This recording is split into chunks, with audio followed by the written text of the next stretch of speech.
Cześć, witajcie w kolejnym odcinku.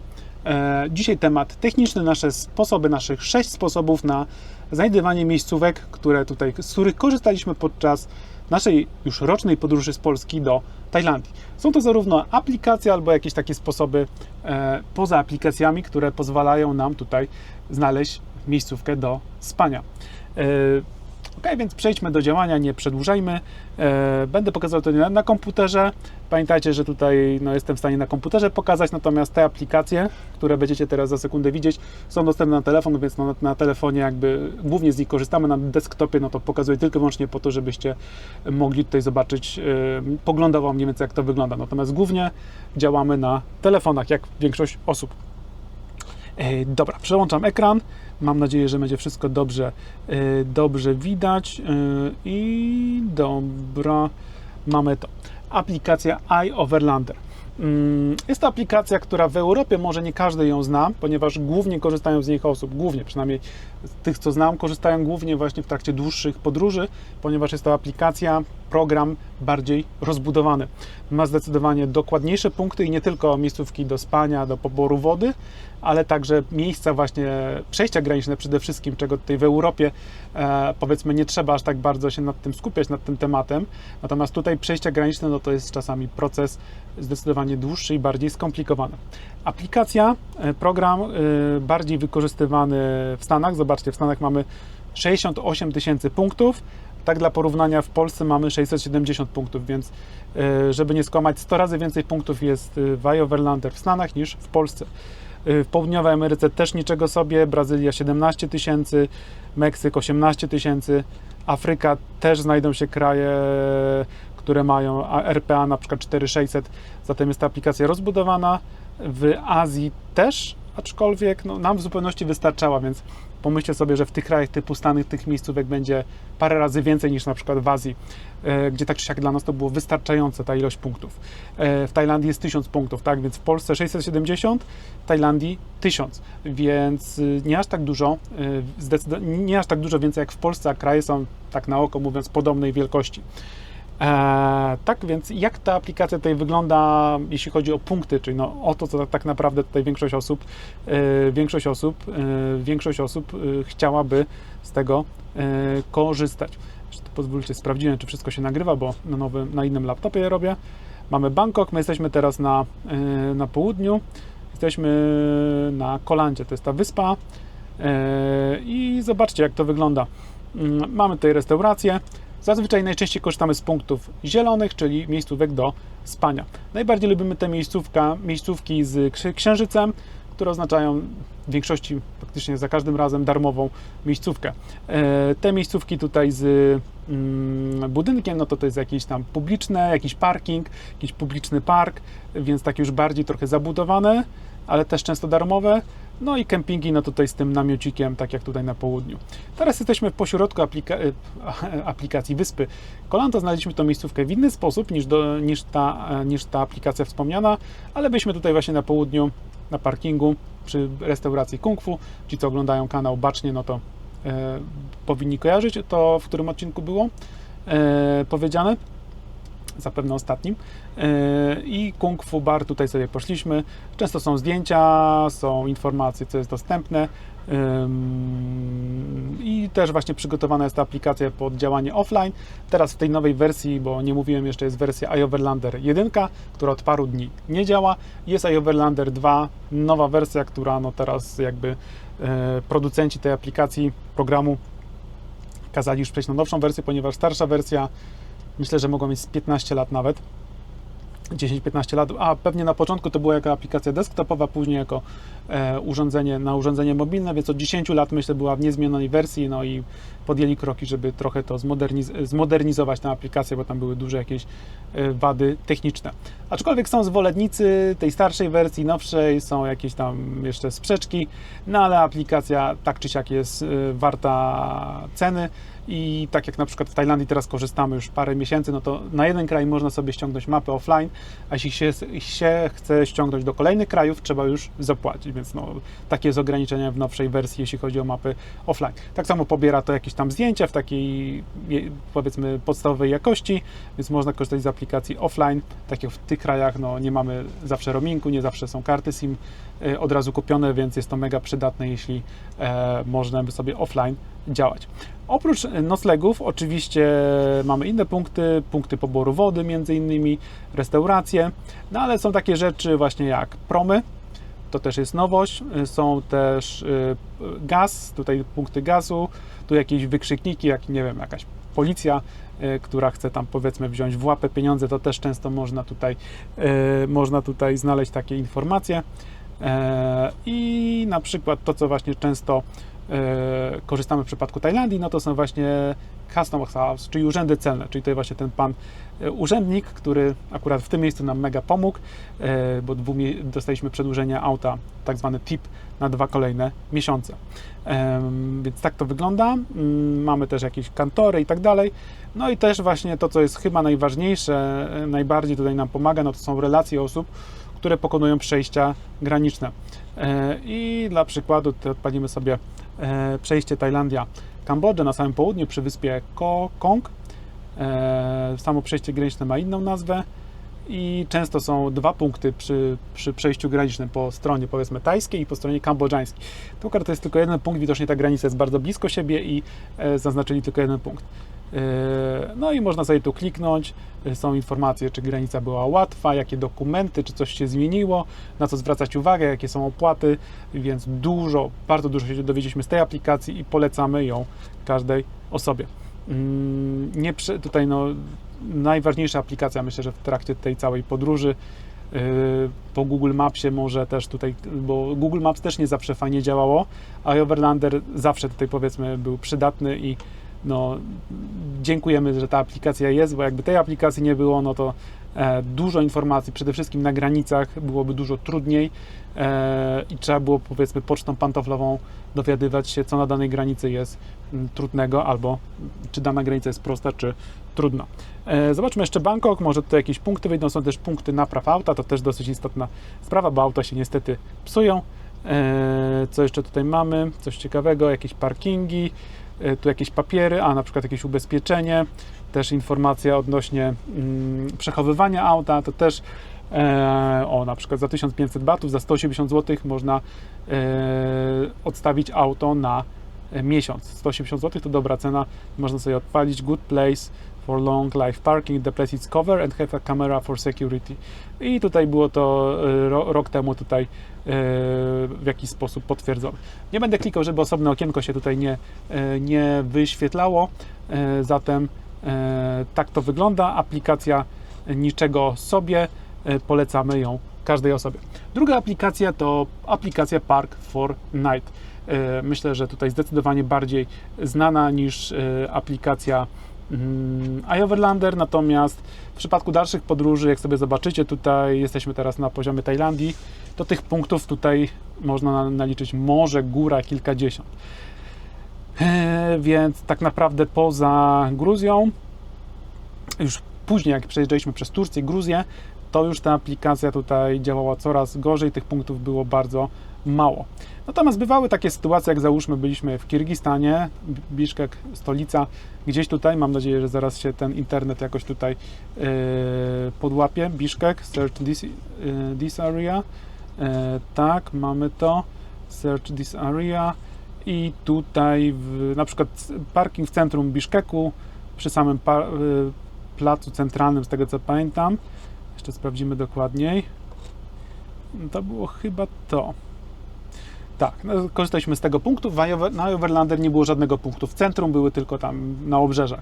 No i skorzystaliśmy z Park4Night, akurat był punkt, więc w paru miejscach, tak samo z tego co pamiętam, w Mongolii, w Ulaanbaatar bywały takie aplikacje. Ale zobaczcie tutaj właśnie to, co jest największą wadą w przypadku dalszych podróży.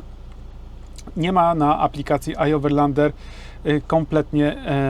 kompletnie informacji o przejściach granicznych, co jest jego największą wadą, ale widzę tutaj na przykład nowa rzecz pojawiła się, tego jeszcze nie sprawdzałem, opłaty, parking is on the highway, informacje o płatnej autostradzie w Kazachstanie, co właśnie też przekonaliśmy się na własnej skórze, bo to była kompletna nowość w 2024 roku, więc też tutaj coś można znaleźć aktualnego.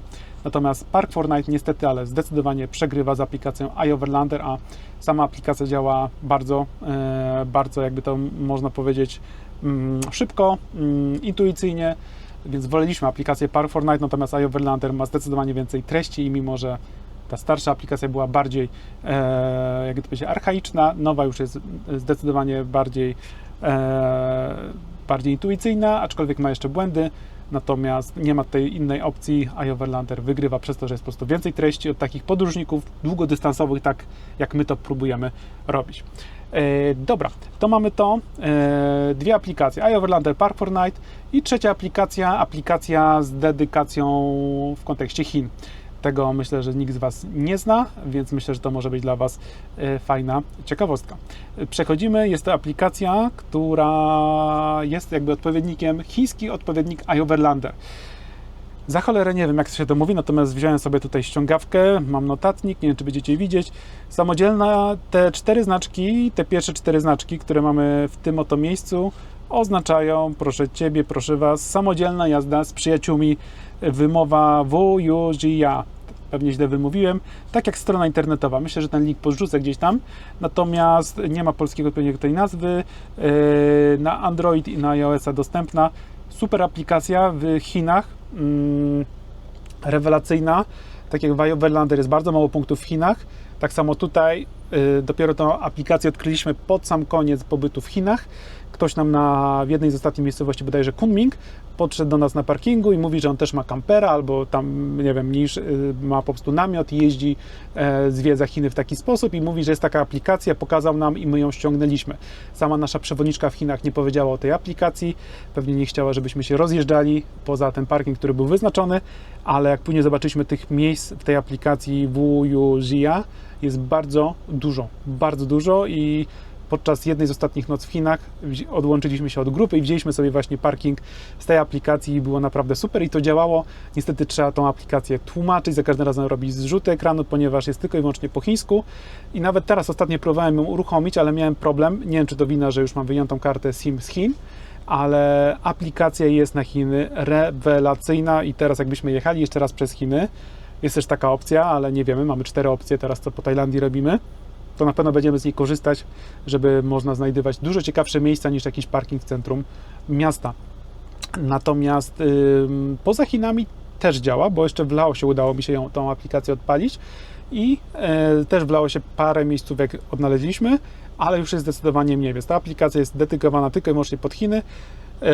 Może jeszcze jakieś inne sąsiednie kraje, gdzie osoby z Chin, które podróżują, mogły po prostu zostawić punkty. Ale tak naprawdę już poza Laosem, początkiem Laosu nie korzystaliśmy z tej aplikacji i tylko pod koniec Chin, natomiast ciekawa aplikacja, ciężka do znalezienia, ale tutaj pocztą pantoflową ktoś nam ją po prostu podrzucił. Dobra, to mamy trzecią aplikację chińska i teraz przechodzimy do czwartej aplikacji. Tutaj nie ma jakiegoś większego zaskoczenia. Chodzi tutaj o aplikację Google Maps. I teraz o co chodzi z Google Maps? Chodzi tylko i wyłącznie o to, że włączamy sobie Google Maps satelitę i znajdujemy miejsca. I teraz niestety tutaj nie widać naszej lokalizacji dokładnie, gdzie jesteśmy, bo jesteśmy na komputerze. Nie wiem, czy da radę to jakoś zmienić, ale jak włączymy sobie satelitę, to będąc teraz na wyspie Koh Lanta, jesteśmy na wyspie tropikalnej, no to szukamy po prostu miejscówek przy plażach. I jako że tych punktów na iOverlander nie było aż tak dużo, no to szukaliśmy jakiegoś rozwiązania. I teraz mam nadzieję, że odnajdę Beautiful Beach, jesteśmy tu niedaleko.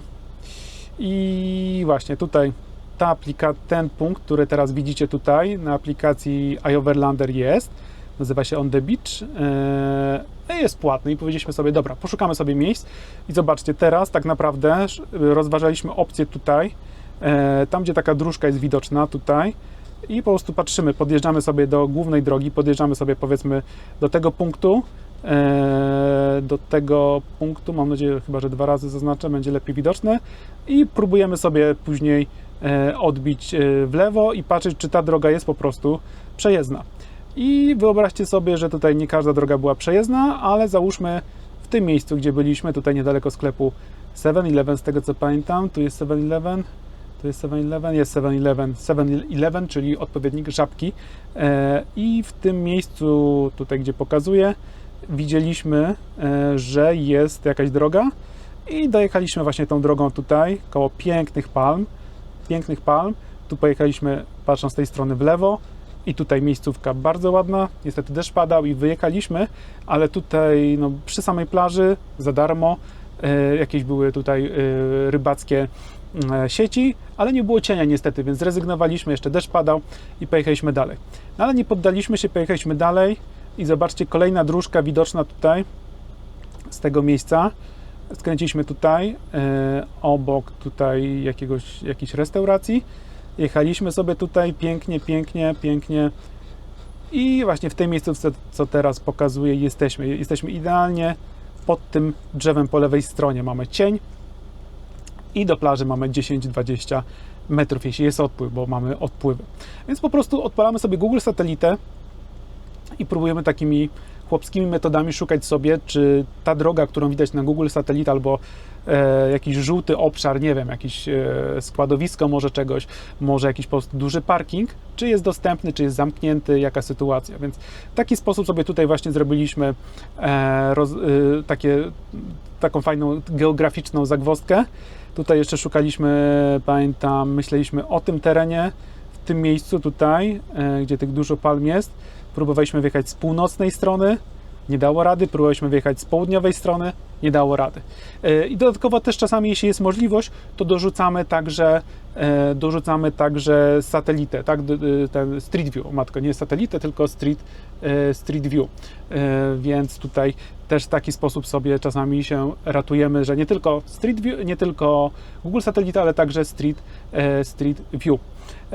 Czyli to jest opcja numer 4, Google Satellite, Google Maps, Google Satellite i Google Street View. Można naprawdę dużo wyciągnąć. Jest to fajniejsza sprawa, ponieważ iOverlander, Park4Night to są aplikacje, które rozpieszczają, bo to są jakby gotowce. Znalezienie czegoś w terenie na podstawie mapy, na podstawie satelity, inne rzeczy sprawia dużo większą przyjemność, jak się znajdzie taką miejscówkę, której jeszcze nikt wcześniej nie odgadnął, i tą miejscówkę można jeszcze wrzucić do aplikacji iOverlander, Park4Night i komuś dać jakiś nowy, fajny namiar. Ok, więc Google Maps to jest jakby kolejny nasz sposób na znajdywanie aplikacji, znajdywanie naszych fajnych miejscówek, jadąc z Polski do Tajlandii. I zostały nam jeszcze dwa sposoby, które powiedzmy tutaj są już takie nie do końca związane z aplikacjami, z komputerem. Czyli piąty sposób jest to miejscówki polecone od naszych znajomych. Jechaliśmy przez Chiny w 10 aut, więc mamy kontakt z 9 innymi autami i cały czas mamy jakąś tam grupę, która już trochę mniej działa jak wcześniej, ale po prostu kontakt z innymi osobami, które poznaliśmy w Chinach.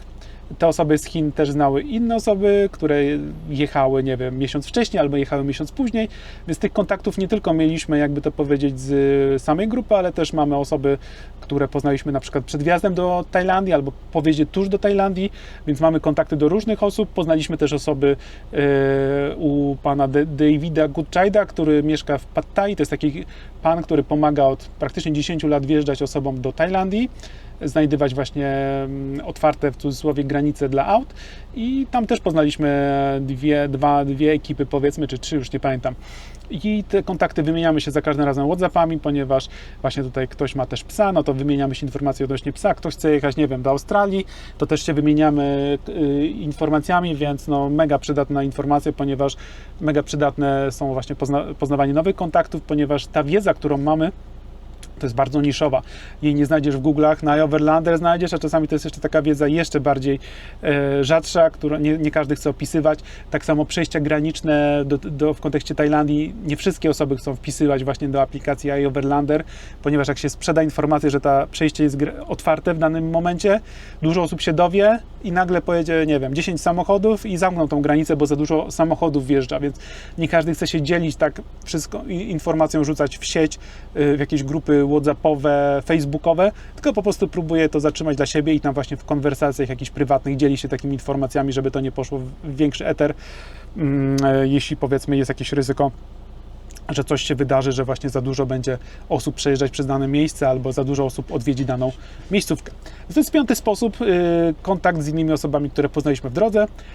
No i 6. sposób, taki dosyć prosty, staramy się właśnie, cieszymy się, bo kiedyś mieliśmy ten problem, jak jeździliśmy jeszcze starym kamperem, że jeździliśmy po nocy i wtedy jeśli jeździmy po nocy, no to jest ciężej znaleźć fajne miejscówki, natomiast staramy się teraz już rzadko kiedy jeździć po nocy i staramy się też miejscówki czasami znajdywać po prostu jadąc drogą i oglądając. Nieraz zatrzymywaliśmy się, o, to fajna miejscówka, przez przypadek ją znaleźliśmy i zatrzymujemy się.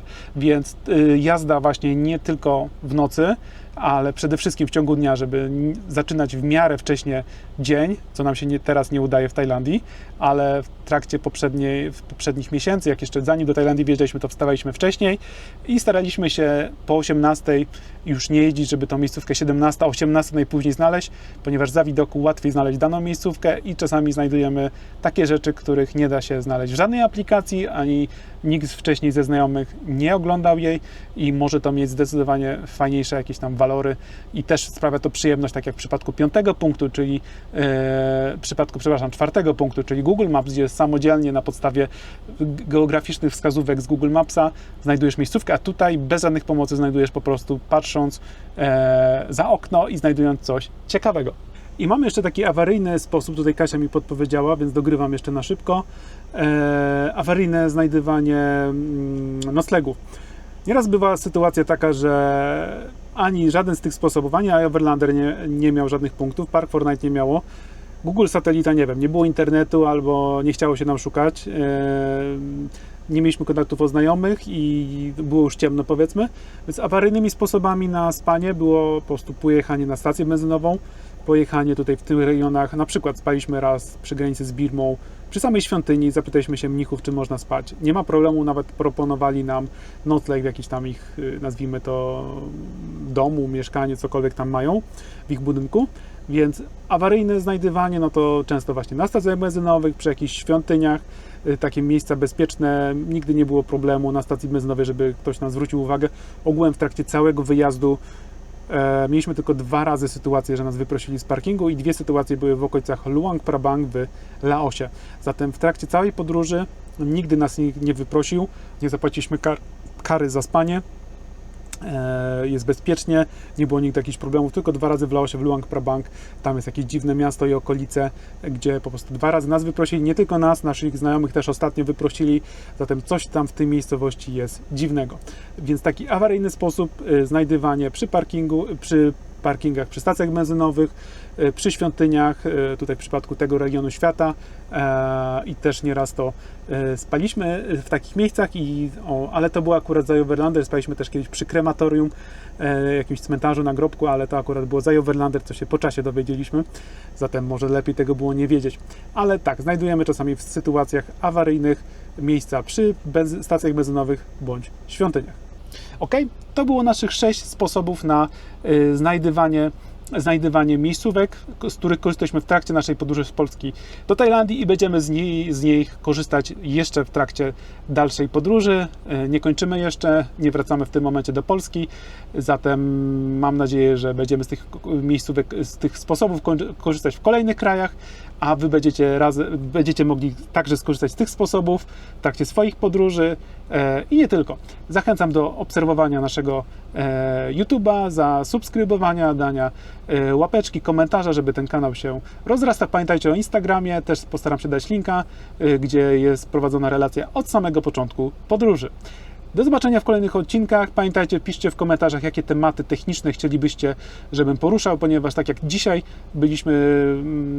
nie poruszaliśmy się, nie nagrywaliśmy, byliśmy w jednym miejscu, zatem materiału na daily vloga nie ma, ale jest materiał na gadaną głowę, tak jak teraz właśnie tutaj patrzycie na mnie z mniejszą bądź większą przyjemnością i staram się takie różne tematy poruszać.